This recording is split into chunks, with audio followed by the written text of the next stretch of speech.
بسم اللہ الرحمن الرحیم۔ السلام علیکم۔ آدم علیہ السلام کے بعد حضرت آدم علیہ السلام کی اولاد میں اللہ تعالیٰ نے برکت دی۔ اس میں بہت سے مرد اور عورتیں ہوئیں۔ آدم علیہ السلام کی اولاد پھیل گئی اور تعداد میں بہت بڑھ گئی۔ اگر حضرت آدم علیہ السلام آج واپس آئیں اور اپنی اولاد کو دیکھیں تو پہچان نہ سکیں۔ اگر ان سے یہ کہا جائے کہ اے آدم یہ تیری اولاد ہے تو وہ بہت زیادہ حیران رہ جائیں اور فرمائیں سبحان اللہ، کیا یہ ساری میری اولاد ہے؟ کیا یہ ساری میری پود ہے؟ اولاد آدم علیہ السلام کی بہت بستیاں تھیں۔ انہوں نے اپنے لیے بہت سے گھر بنا لیے۔ وہ زمین میں ہل چلاتے، کھیتی باڑی کرتے اور زندگی بسر کرتے تھے۔ لوگ آدم علیہ السلام کے دین پر گامزن تھے۔ وہ اللہ کی عبادت کرتے اور اس کے ساتھ کسی کو شریک نہیں ٹھہراتے۔ لوگ صرف ایک ہی امت تھے، ان کا باپ آدم اور ان کا رب اللہ تھا۔ شیطان کا حسد۔ لیکن ابلیس اور اس کی پود اس سے کیسے خوش ہوتی؟ کیا لوگ اللہ کی عبادت کرتے رہیں گے؟ کیا لوگ ایک ہی امت رہیں گے، آپس میں جدا جدا نہیں ہوں گے؟ یہ نہیں ہو سکتا، یہ نہیں ہو سکتا۔ کیا آدم کی اولاد جنت میں داخل ہوگی اور ابلیس کی اولاد جہنم رسید ہوگی؟ یہ نہیں ہو سکتا۔ ابلیس نے آدم کو سجدہ نہ کیا تو اللہ نے اسے دھتکار دیا اور اسے ملعون قرار دے دیا۔ کیا وہ آدم کی اولاد سے انتقام نہیں لے گا تاکہ وہ بھی اس کے ساتھ جہنم میں داخل ہو؟ یہ ہر صورت ہو کے رہے گا۔ شیطان کی سوچ۔ شیطان نے دیکھا کہ لوگوں کو بتوں کی عبادت کی طرف بلائے تاکہ وہ جہنم میں داخل ہوں اور جنت میں کبھی بھی داخل نہ ہو سکیں۔ شیطان جانتا تھا کہ اللہ شرک کو معاف نہیں کرے گا اور ہر چیز کو معاف کر دے گا جب وہ چاہے گا۔ شیطان نے ارادہ کیا کہ انہیں شرک کی طرف دعوت دے تاکہ وہ جنت میں کبھی بھی داخل نہ ہو سکیں۔ لیکن اس کا کیا طریقہ ہو؟ لوگ تو اللہ کی عبادت کرتے ہیں۔ اگر وہ لوگوں کی طرف جائے اور ان سے کہے بتوں کی عبادت کرو، اللہ کی عبادت نہ کرو، تو لوگ اسے گالی دیں گے اور اس کی پٹائی کریں گے۔ لوگ کہیں گے اللہ کی پناہ، کیا ہم اپنے رب کے ساتھ شرک کریں؟ کیا ہم بتوں کی پوجا کریں؟ بلا شبہ تو ایک شیطان مردود ہے، تو شیطان پلیت ہے۔ شیطان نے ایک دروازہ پایا جس کے ذریعے وہ لوگوں کے سروں میں داخل ہو سکتا تھا۔ کچھ اشخاص اللہ سے ڈرتے تھے اور رات دن اس کی عبادت کیا کرتے تھے اور اللہ کا بہت زیادہ ذکر کیا کرتے تھے۔ وہ اللہ سے محبت کرتے تھے اور اللہ ان سے محبت کرتا تھا اور ان کی دعائیں قبول کرتا تھا۔ لوگ ان اشخاص سے محبت کرتے تھے اور تعظیم بجا لاتے تھے۔ شیطان اس صورتحال سے اچھی طرح واقف تھا۔ یہ اللہ والے اشخاص فوت ہو گئے اور اللہ کی رحمت کی طرف منتقل ہو گئے۔ شیطان لوگوں کے پاس گیا اور اس نے ان اشخاص کا تذکرہ کیا اور کہا تم میں فلاں فلاں شخص کیسا تھے؟ انہوں نے کہا سبحان اللہ، وہ اللہ کے بندے اور اس کے اولیاء تھے۔ جب وہ دعا کرتے تو اللہ ان کی دعائیں قبول کرتا، جب اس سے مانگتے تو وہ ان کو عطا کرتا۔ شیطان نے کہا ان کے بارے میں تم کس قدر غمگین ہو؟ انہوں نے کہا ہم بڑے ہی غمزدہ ہیں۔ اس نے کہا ان کی طرف تمہارے ذوق و شوق کا کیا حال ہے؟ انہوں نے کہا بہت ہی زیادہ۔ شیطان نے کہا کہ تم ان کو ہر روز نہیں دیکھتے ہو؟ لوگوں نے کہا یہ کیسے ہو سکتا ہے، وہ تو مر چکے ہیں۔ شیطان نے کہا ان کی تصویریں بنا لو، ہر صبح ان تصویروں کو دیکھا کرو۔ لوگوں نے ابلیس کی یہ رائے پسند آئی تو انہوں نے نیک لوگوں کی تصویریں بنا لیں۔ وہ ان تصویروں کو ہر روز دیکھا کرتے تھے۔ جب بھی انہیں دیکھتے تو نیک لوگوں کو یاد کرتے۔ وہ لوگ تصویروں سے مجسموں کی طرف منتقل ہوئے۔ انہوں نے نیک لوگوں کے بہت زیادہ مجسمے بنا لیے اور انہیں اپنے گھروں اور مسجدوں میں رکھ دیا۔ وہ اللہ کی عبادت کیا کرتے تھے اور ان کے ساتھ کسی چیز کو شریک نہیں ٹھہراتے تھے۔ وہ جانتے تھے کہ یہ نیک لوگوں کے مجسمے ہیں، یہ صرف پتھر ہیں جو نہ انہیں فائدہ دے سکتے ہیں اور نہ ہی ان کو روزی دے سکتے ہیں، لیکن وہ لوگ انہیں بابرکت جانتے تھے اور ان کی تعظیم کیا کرتے تھے اس لیے کہ یہ نیک لوگوں کے مجسمے تھے۔ ان لوگوں میں یہ مجسمے بہت زیادہ ہو گئے اور ان کی تعظیم میں اضافہ ہوا۔ جب بھی ان میں کوئی نیک آدمی مر جاتا تو وہ اس کا مجسمہ بنا دیتے اور اس کا وہی نام رکھ دیتے جو اس آدمی کا ہوتا۔ یہ لوگ گزر گئے۔ اولاد نے اپنے باپ دادا کو دیکھا کہ وہ ان مجسمہ کو بابرکت خیال کرتے تھے اور انہوں نے اپنے باپ دادا کو دیکھا کہ وہ ان کی بہت زیادہ تعظیم کرتے تھے۔ اولاد انہیں دیکھا کرتی تھی کہ وہ ان مجسموں کو چومتے ہیں، ان کو پیار سے ہاتھ لگاتے ہیں اور ان کے پاس دعا کرتے ہیں۔ وہ انہیں دیکھا کرتے تھے کہ وہ ان کے پاس اپنے سر جھکاتے ہیں اور رکوع کرتے ہیں۔ اولاد نے باپ دادا سے ایک قدم آگے بڑھایا۔ وہ انہیں سجدے کرنے لگے، ان سے مانگنے لگے اور ان کے لیے جانور ذبح کرنے لگے۔ اس طرح یہ بت معبود بن گئے۔ لوگ ان کی عبادت کرنے لگے۔ جیسا کہ اس سے پہلے اللہ کی عبادت کیا کرتے تھے، یہ معبود ان میں بہت زیادہ ہو گئے، یہ بدھ ہے، یہ وسعود ہے، یہ یاقوس ہے، وہ یعود ہے، اور یہ نصر ہے۔ اللہ کی ناراضگی، اللہ تعالیٰ ان لوگوں پر بہت زیادہ ناراض ہوئے اور ان پر نالت بھیجی۔ اللہ تعالیٰ لوگوں پر ناراض کیوں نہ ہوتے اور ان پر نالت کیوں نہ بھیجتے؟ کیا اس لیے انہیں پیدا کیا تھا؟ کیا اس لیے وہ انہیں رزق دیتا ہے؟ وہ اللہ کی زمین پر چلتے ہیں اور اللہ کے ساتھ کفر کا ارتکاب کرتے ہیں، وہ اللہ کا رزق کھاتے ہیں اور اللہ کے ساتھ شرک کرتے ہیں۔ بے شک یہ بہت بڑا ظلم ہے، بے شک یہ بہت بڑا ظلم ہے۔ اللہ تعالیٰ لوگوں پر ناراض ہوئے، اس نے بارش روک لی اور ان پر حالات تنگ کر دیے۔ کھیتی باڑی کم ہو گئی، پیداوار کم ہو گئی، لیکن لوگ نہ سمجھے اور لوگوں نے توبہ نہ کی۔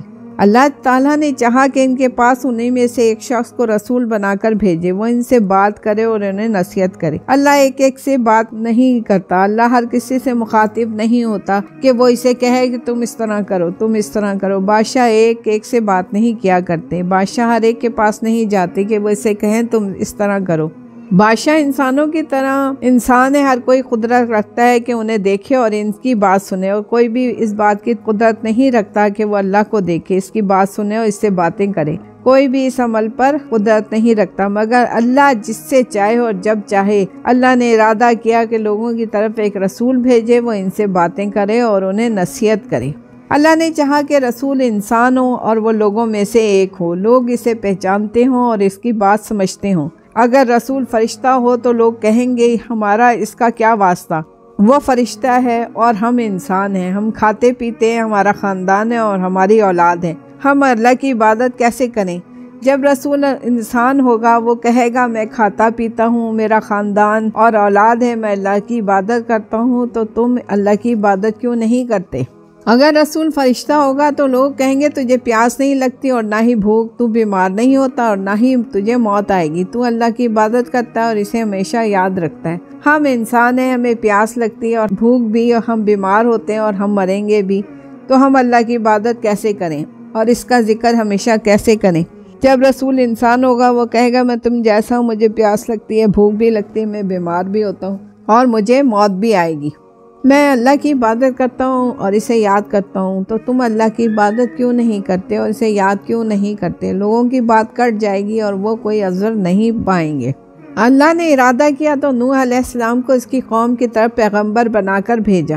قوم میں بہت سے سرمایہ دار اور دولت مند لوگ تھے، لیکن اللہ تعالیٰ نے نوح علیہ السلام کو اپنی پیغام رسانی کے لیے پسند کیا اور ان لوگوں میں سے کسی کو بھی پسند نہ کیا۔ اللہ جانتا ہے کہ اس کی پیغام رسانی کا بوجھ کون اٹھا سکتا ہے اور اللہ جانتا ہے کہ اس کی امانت کا حق کون ادا کر سکتا ہے۔ نوح علیہ السلام ایک نیک اور شریف انسان تھے اور نوح علیہ السلام ایک عقل مند اور بردبار انسان تھے۔ نوح علیہ السلام ایک خیر خواہ اور شفیق انسان تھے۔ نوح علیہ السلام ایک سچے اور دیندار انسان تھے۔ اللہ تعالیٰ نے نوح علیہ السلام کو اپنی پیغام رسانی کے لیے پسند کیا اور اس کی طرف وحی کی کہ تم اپنی قوم کو ڈراؤ، پہلے اس سے کہ ان کے پاس دردناک عذاب آئے۔ نوح علیہ السلام اپنی قوم میں کھڑے ہوئے اور لوگوں سے کہنے لگے میں تمہارے لیے ایک دیندار پیغمبر ہوں۔ جب نوح علیہ السلام اپنی قوم میں کھڑے ہوئے اور فرمانے لگے میں تمہارے لیے دیانت دار پیغمبر ہوں، چند لوگ کھڑے ہوئے اور کہنے لگے یہ کب نبی بنے؟ کل کی بات ہے کہ ہم میں سے ایک عام شخص تھا، آج یہ کہتا ہے کہ میں تمہاری طرف اللہ کا پیغمبر بن کر بھیجا گیا ہوں۔ نوح علیہ السلام کے دوستوں نے کہا بچپن میں یہ ہمارے ساتھ کھیلا کرتا تھا، ہر روز ہمارے ساتھ بیٹھتا تھا، نبوت اس کے پاس کب آ گئی، رات کو یا دن کو؟ دولت مندوں اور متکبروں نے کہا کہ اللہ کو اس کے علاوہ کوئی نہیں ملا، کیا سبھی لوگ مر گئے؟ کیا پوری قوم میں پیغمبری کے لیے ایک فقیر اور محتاج ہی ملا؟ جاہلوں نے کہا یہ تو تم جیسا ایک انسان ہے، اور انہوں نے کہا اگر اللہ چاہتا تو فرشتے اتار دیتا، ہم نے یہ بات اپنے پہلے باپ دادا میں نہیں دیکھی۔ چند لوگوں نے کہا نوح یہ چاہتا ہے کہ اس طریقے سے حکومت اور چودراہٹ حاصل کرے۔ لوگوں کا خیال تھا کہ بتوں کی عبادت برحق ہے اور بتوں کی عبادت ہی دانش مندی ہے۔ لوگوں کا خیال تھا کہ جو بتوں کی عبادت نہیں کرتا وہ گمراہی اور حماقت میں مبتلا ہے۔ وہ کہا کرتے تھے ہمارے باپ دادا بتوں کی عبادت کرتے تھے، ہم ان کی عبادت کیوں نہ کریں؟ نوح علیہ السلام کی یہ رائے تھی کہ بتوں کی عبادت گمراہی ہے اور بلا شبہ بتوں کی عبادت حماقت ہے۔ نوح علیہ السلام کی رائے تھی اور باپ دادا گمراہی اور حماقت میں مبتلا تھے، اور آدم علیہ السلام باپوں کے باپ بتوں کی عبادت نہیں کیا کرتے تھے بلکہ وہ اللہ کی عبادت کیا کرتے تھے۔ قوم گمراہی اور حماقت میں مبتلا ہے جبکہ یہ پتھروں کی پوجا کرتی ہے۔ یہ لوگ اللہ کی عبادت نہیں کرتے جس نے انہیں پیدا کیا۔ نوح علیہ السلام قوم میں کھڑے ہوئے اور بلند آواز سے فرمانے لگے، اے میری قوم، اللہ کی طرح عبادت کرو، تمہارا اس کے علاوہ کوئی معبود نہیں، میں تمہارے بارے میں بڑے دن کے عذاب سے ڈرتا ہوں۔ اس کی قوم کے سرداروں نے کہا، ہم تجھے کھلی گمراہی میں دیکھ رہے ہیں۔ فرمایا، اے میری قوم، میں گمراہ نہیں، میں جہانوں کے رب کا پیغام رساں ہوں، تمہیں اپنے رب کے پیغام پہنچاتا ہوں، تمہیں نصیحت کرتا ہوں اور اللہ کی جانب سے وہ کچھ جانتا ہوں جو تم نہیں جانتے۔ نوح علیہ السلام نے بہت کوشش کی کہ اس کی قوم ایمان لے آئے، وہ اللہ کی عبادت کرے اور بتوں کو چھوڑ دے، لیکن نوح علیہ السلام کی قوم کے چند افراد کے سوا کوئی اس پر ایمان نہ لایا۔ نوح علیہ السلام پر چند وہی افراد ایمان لائے جو اپنے ہاتھوں سے کماتے اور حلال روزی کھاتے تھے۔ آپ کی قوم کے دولت مند انہیں ان کے تکبر نے روکا کہ وہ نوح علیہ السلام کی اطاعت کریں۔ ان کے مال اور اولاد نے انہیں غافل کر دیا کہ وہ آخرت کے بارے میں سوچیں۔ وہ کہا کرتے تھے کہ ہم چودھری ہیں، یہ لوگ کمینے ہیں۔ جب نوح علیہ السلام نے ان کو اللہ کی طرف دعوت دی تو انہوں نے کہا، کیا ہم تجھ پر ایمان لائیں؟ انہوں نے نوح علیہ السلام سے مطالبہ کیا کہ وہ ان مسکینوں کو دھتکار دے، لیکن نوح علیہ السلام نے انکار کر دیا اور فرمایا، میں مومنوں کو دھتکارنے والا نہیں، میرا دروازہ کسی بادشاہ کا دروازہ نہیں، میں تو ایک واضح طور پر ڈرانے والا ہوں۔ نوح علیہ السلام جانتے تھے کہ یہ مساکین مخلص مومن ہے، اللہ ناراض ہو جائے گا اگر اس نے مساکین کو دھتکار دیا، تب اللہ اس کی مدد نہیں کرے گا۔ نوح علیہ السلام نے فرمایا، اے میری قوم، اگر میں نے انہیں دھتکار دیا تو اللہ کی جانب سے کون میری مدد کرے گا؟ دولت مندوں نے کہا، جس طرح نوح دعوت دیتا ہے وہ کوئی حق نہیں اور نہ ہی کوئی بھلائی ہے۔ بھلا کیوں؟ کیونکہ ہمارا تجربہ ہے کہ ہم ہر بھلائی میں سبقت لے جانے والے ہیں، ہمارے لیے ہر قسم کا عمدہ کھانا ہے، ہمارے لیے ہر قسم کا خوبصورت لباس ہے، لوگ ہر چیز میں ہمارے پیروکار ہیں۔ ہم نے دیکھا ہے کہ خیر و بھلائی میں ہمیں بھولتی نہیں اور نہ ہی شہر میں وہ ہمیں چھوڑ کر آگے بڑھتی ہے۔ اگر یہ دین خیر و بھلائی ہوتا تو بیچارے مساکین سے پہلے ہمارے پاس آتا، اگر یہ دین بہتر ہوتا تو یہ لوگ ہم سے اس دین کی طرف سبقت نہ لے جاتے۔ نوح علیہ السلام نے اپنی قوم کو دعوت دی اور نصیحت کرنے میں بڑی محنت کی۔ فرمایا، اے میری قوم، میں تمہارے لیے واضح طور پر ڈرانے والا ہوں، اللہ کی عبادت کرو، اس سے ڈرو اور میری اطاعت کرو۔ اللہ تمہارے گناہ معاف کر دے گا اور تمہیں ایک مقرر وقت کے لیے مہلت دے گا۔ بے شک اللہ کا مقرر کردہ وقت جب آ جاتا ہے تو اس میں تاخیر نہیں کی جاتی۔ کاش کہ تم جانتے ہوتے، اللہ نے ان سے بارش کو روک لیا اور ان پر ناراض ہوا، کھیتی باڑی کم ہو گئی اور پیداوار کم ہو گئی۔ نوح علیہ السلام نے فرمایا، اے میری قوم، اگر تم ایمان لے آؤ، اللہ تم سے راضی ہو جائے گا اور یہ عذاب ٹل جائے گا، وہ تم پر بارشیں نازل کرے گا اور تمہارے رزق اور اولاد میں برکت دے گا۔ نوح علیہ السلام نے اپنی قوم کو اللہ کی طرف دعوت دی اور ان سے کہا، کیا تم اللہ کو جانتے نہیں ہو؟ یہ اللہ کی نشانیاں تمہارے ارد گرد پھیلی ہوئی نہیں ہیں کیا؟ تم ان کی طرف دیکھتے نہیں ہو؟ کیا تم آسمان اور زمین کی طرف دیکھتے نہیں ہو؟ کیا تم سورج اور چاند کی طرف دیکھتے نہیں ہو؟ آسمانوں کو کس نے پیدا کیا اور ان میں چاند کو روشن کس نے کیا؟ اور سورج کو چراغ کس نے بنایا؟ تمہیں کس نے پیدا کیا؟ زمین کو تمہارے لیے بچھونا کس نے بنایا؟ لیکن نوح علیہ السلام کی قوم نہ سمجھی اور نوح علیہ السلام کی قوم ایمان نہ لائی، بلکہ نوح علیہ السلام جب بھی انہیں اللہ کی طرف دعوت دیتے وہ اپنی انگلیاں اپنے کانوں میں دے لیتے۔ بھلا وہ شخص کیسے سمجھ سکتا ہے جو سنتا ہی نہیں، اور وہ شخص کیسے سن سکتا ہے جو سننے کا ارادہ ہی نہیں رکھتا۔ نوح علیہ السلام نے بہت کوشش کی اور عرصہ دراز تک اپنی قوم کو دعوت دیتے رہے۔ نوح علیہ السلام اپنی قوم میں 950 سال رہے، انہیں اللہ کی طرف دعوت دیتے رہے، لیکن نوح علیہ السلام کی قوم ایمان نہ لائی۔ انہوں نے بتوں کی عبادت نہ چھوڑی اور اللہ کی طرف نہ لوٹے۔ نوح علیہ السلام کب تک انتظار کرتے؟ کب تک وہ ملک کی بربادی دیکھتے؟ کب تک وہ دیکھتے کہ پتھر کی پوجا کی جاتی ہے؟ کب تک وہ دیکھتے کہ لوگ اللہ کا رزق کھاتے ہیں اور غیر کی عبادت کرتے ہیں؟ نوح علیہ السلام ناراض کیوں نہ ہوتے؟ اس لیے کہ انہوں نے ایسا صبر کیا کہ جیسا کسی نے صبر نہیں کیا۔ 950 سال۔ اللہ اکبر، اللہ اکبر۔ اللہ تعالیٰ نے نوح علیہ السلام کی طرف یہ وحی کی، آپ کی قوم سے ہرگز کوئی ایمان نہیں لائے گا سوائے اس کے کہ جو ایمان لا چکے۔ نوح علیہ السلام کی قوم نے کہا جب انہیں نوح علیہ السلام نے دوسری مرتبہ دعوت دی، اے نوح، تو نے ہمارے ساتھ جھگڑا کیا اور تو نے ہمارے ساتھ بہت ہی جھگڑا کیا، تو لے آؤ جس سے تم ہمیں ڈراتے ہوگا، تم سچوں میں سے ہو۔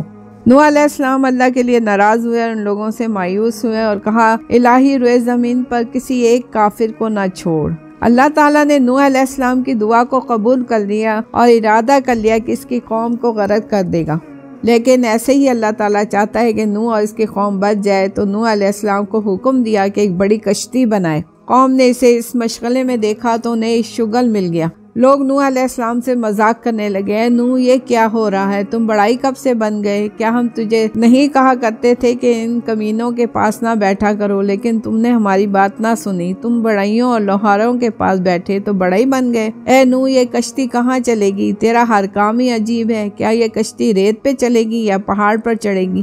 سمندر تو یہاں سے بہت دور ہے، کیا جن اسے اٹھا لے جائے گا یا بیل اسے کھینچ کر لے جائیں گے؟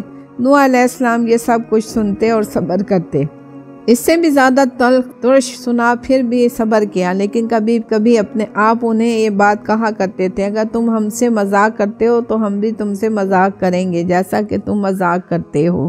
اللہ کا وعدہ آ گیا، اللہ کی پناہ، آسمان سے لگاتار بارش برسی، یہاں تک کہ آسمان چھلنی بن گیا جو پانی کو روک نہیں سکتی۔ پانی زمین سے پھوٹا اور بہہ نکلا، یہاں تک کہ اس نے لوگوں کو ہر طرف سے گھیرے میں لے لیا۔ اللہ نے نوح علیہ السلام کی طرف وحی کی، اپنے ساتھ ہر اس کو لے لو جو تیری قوم اور خاندان سے تیرے ساتھ ایمان لایا۔ اللہ نے نوح علیہ السلام کی طرف وحی کی، اپنے ساتھ ہر جانور اور پرندے کا جوڑا لے لے، یعنی نر اور مادہ، اس لیے کہ طوفان عام ہوگا، اس سے نہ کوئی انسان بچ سکے گا اور نہ ہی کوئی جانور۔ نوح علیہ السلام نے اسی طرح کیا۔ آپ کے ہمراہ کشتی میں ہر وہ شخص تھا جو قوم سے آپ پر ایمان لایا۔ ہر قسم کے جانور اور پرندے کا جوڑا بھی تھا۔ کشتی ان کو اپنے ہمراہ لے کر پہاڑ جیسی موج میں لے کر چل پڑی۔ قوم ہر اونچی جگہ اور ہر ٹیلے پر اللہ کے عذاب سے بچنے کی خاطر چڑھ دوڑی، لیکن آج اللہ کے سوا کوئی پناہ گاہ نہیں۔ نوح علیہ السلام کا بیٹا کافروں کے ساتھ تھا۔ نوح علیہ السلام نے اپنے بیٹے کو طوفان میں دیکھا تو فرمایا، میرے بیٹے ہمارے ساتھ سوار ہو جاؤ اور کافروں کے ساتھ نہ رہو۔ اس نے کہا، میں پہاڑ پر چڑھ جاؤں گا، وہ مجھے پانی سے بچا لے گا۔ آپ نے فرمایا، آج اللہ کے حکم سے وہی بچ سکے گا جس پر اس نے رحم کیا۔ ان دونوں کے درمیان موج حائل ہو گئی تو وہ غرق ہونے والوں میں سے تھا۔ نوح علیہ السلام اپنے بیٹے کے بارے میں غمگین ہوئے، بھلا وہ کیسے غمگین نہ ہوتے، آخر وہ اس کا بیٹا ہے۔